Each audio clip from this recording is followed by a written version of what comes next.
नमस्कार. आज आपण करणार आहोत टोमॅटो करी किंवा टोमॅटोचं सार असंही आपण त्याला म्हणतो. हे करायला अतिशय सोपं आणि चवीला मात्र खूप छान असतं. लाल लाल भडक असे टोमॅटो बघितल्यानंतर माझी आई जशी टोमॅटोचं सार करायची ती मला आठवण झाली आणि तसंच सार मी आज तुमच्यासमोर करणार आहे.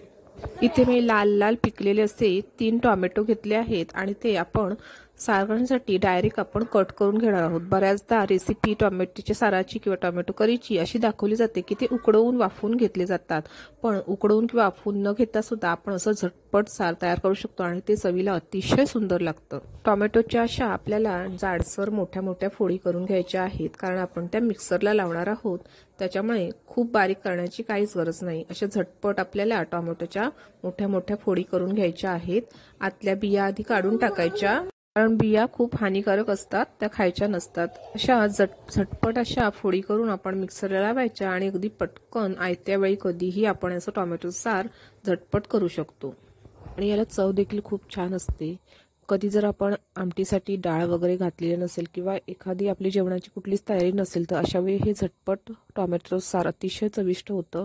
म्हणजे कुठलीही भाजी नसली तरी खूप छान लागतं याच्याबरोबर जेवण कुठलंही.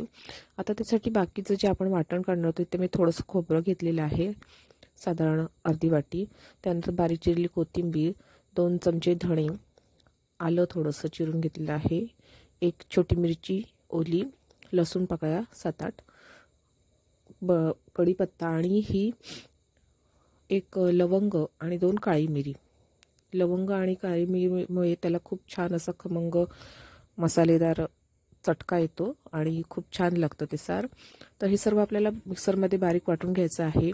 त्यातल्या थोड्याशा 2-3 पाकळ्या मी लसणाच्या, मिरची, कढीपत्ता हे फोडणीसाठी शिल्लक ठेवलेलं आहे साईडला. लवंग आणि ही काळी मिरी सुद्धा आपल्या त्याच्यामध्येच घ्यायची आहे वाटणामध्ये. कोथिंबीर पण थोडीशी ठेवून दिलेली आहे शिल्लक. बाकीची कोथिंबीर मी वाटणामध्ये घेतलेली आहे. त्यानंतर थोडी हळद टाकायची आहे आपल्याला, अर्धा चमचा, 1 चमचा मोठा मसाला, तिखट मसाला. मीठ सुद्धा आपण आधीच याच्यामध्ये टाकून घेऊया, त्याच्यामुळे ते चांगलं लागून येतं. आणि मग साधारण 1 अर्धा वाटी पण याच्यामध्ये पाणी टाकायचं आहे. आणि हे चांगलं एकदम बारीक पेस्ट, एकदम चांगली बारीक झाली पाहिजे. अशी छान अशी पेस्ट आपण मिक्सरमध्ये ह्याची करून घ्यायची आहे.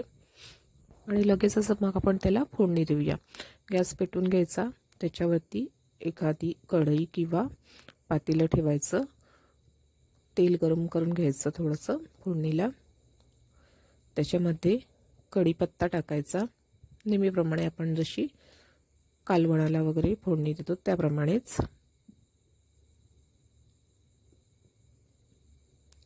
लसूण पाकळ्या टाकल्या आहेत 2 चिरून.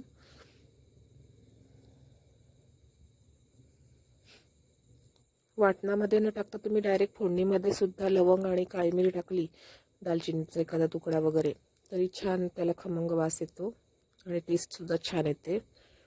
थोडंसं जिरं टाकलेलं आहे याच्यामध्ये, मिरची टाकली आहे थोडीशी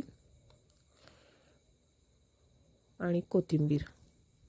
फोडणी चांगली तडतडली की मग आपल्याला त्याच्यामध्ये मसाला टाकायचा आहे. आधी आपले सर्व हे जिन्नस, लसूण वगैरे चांगली त्याच्यात शिजून आली पाहिजे. तेलामध्ये त्याचा सगळा अर्क निघाला की टेस्ट चांगली येते. नुसतंच लसूण वगैरे नंतर शिजण्यापेक्षा कधी फोडणीमध्ये चांगली शिजली तर त्याचा जो अर्क आहे, त्याची जी चव आणि वास असतो तो छान उतरतो त्याच्यामध्ये. आता आपण मसाला टाकूया याच्यामध्ये फोडणीला, त्याच्यामुळे त्याला कट चांगला येतो. आणि मग हे आपण वाटण ह्याच्यामध्ये ही पेस्ट अशी सोडायची आहे. बघा किती छान मस्त कलर आलेला आहे आपल्या ग्रेव्हीला. इतकी छान चव असते की आजारी पेशंटला सुद्धा जर तोंडाला चव लागत नसेल, त्याला जरी हे आपण असं छान टोमॅटोचं सार, टोमॅटो करी आपण दिली तर त्याला ते खायला खूप छान लागतं. अगदी तुम्ही भाकरी चपाती बरोबर सुद्धा त्याच्यात बुडवून खाल्ली तरी सुद्धा छान लागते. राहिलेलं वाटण जे आपलं मिक्सरला आहे ते आपण पाणी टाकून याच्यामध्ये पुन्हा आपण टाकून घेऊया. हां, तर नुसत्या या टोमॅटो करीमध्ये आपण भाकरी चपाती बुडवून खाल्ली आणि भाजी जर नसेल जेवणामध्ये तरी सुद्धा खूप छान लागते. किंवा नुसत्याच भातावरती जरी तुम्ही वाढून त्याच्यावरती जेवलात तरी इतकं छान चविष्ट लागतं. इतर काही जेवणामध्ये दुसरा कुठलाही पदार्थ नसला तरी जेवण अगदी भरपूर अगदी परफेक्ट जातं. इतकं छान हे सुंदर लागतं टोमॅटोचं सार. खूप जरा ते दाटसर झालेलं, आपण थोडं त्याच्यामध्ये ॲडिशनल पाणी टाकून घेऊया, थोडं पातळ करून घेऊया ते, आणि चमच्याने असं व्यवस्थित आपल्याला ढवळून घ्यायचं आहे ते. मस्तपैकी त्याला आता दाट अशी बुडबुडे मस्त ग्रेव्ही सुटलेली आहे बघा. छान असं दाटसरपणा येत चाललेला आहे त्याला. जसं ते शिजत जातं तसं त्याच्यामध्ये असं एकदम घुसघुशीत असा मस्त त्याच्यातून फेस येतो, म्हणजेच त्याचा दाटसरपणा निघत असतो. चव जी आई अशी आम्ही लहान असताना छान मस्त बनवायची टोमॅटोचं सूप, आणि त्यावेळी कसं हे नसायचं, मिक्सर नसायचं, पाटा वरवंटा पाटा असायचा आणि त्याच्यावरती गेलेलं ते वाटण वगैरे इतकं छान लागायचं, अप्रतिम. आणि तिचं कसं एकदम झणझणीत जेवण असायचं. त्या जेवणाची आठवण कायम राहिलेली आहे, कधीच जाणार नाही. खूप छान असतं आईच्या हातचं जेवण, आपल्याला सर्वांनाच आवडत असतं.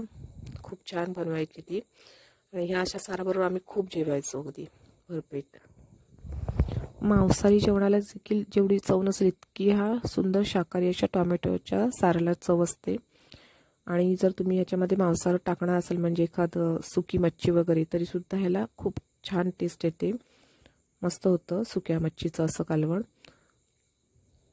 आता थोडी आपण कोथिंबीर वरून ह्याच्यावरती टाकूया, आणि आपल्याला हे टोमॅटो करी रेडी व्यवस्थित झालेली आहे.